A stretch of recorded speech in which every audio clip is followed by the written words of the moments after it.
So, good day, Miss. My chosen topic for cultural blunders in a multicultural context is eye contact in Japan. So, so we all know that in Western and Asian countries, eye contact represents respect, honesty, and even confidence. But in Japan, it's different because the majority of the Japanese people believe that eye contact is considered rude, aggressive, or even disrespectful. So I saw a video on TikTok, Miss. Um, he was a OFW living in Japan, and in that video, he was sharing his experiences, particularly his first day living there.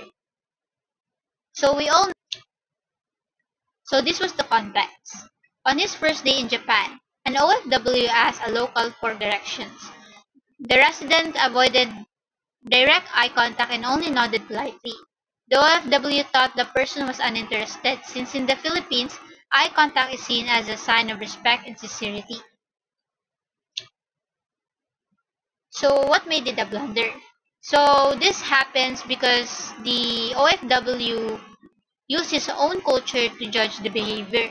He misinterpreted the nonverbal cues, which shows the lack of cultural sensitivity.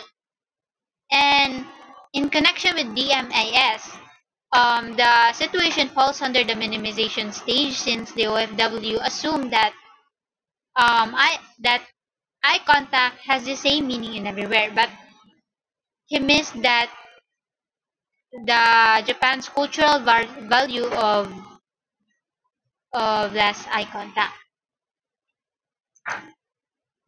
So what made it so to avoid this, I think we should learn local customs, observe nonverbal cues, adapt communication style, and show empathy and respect.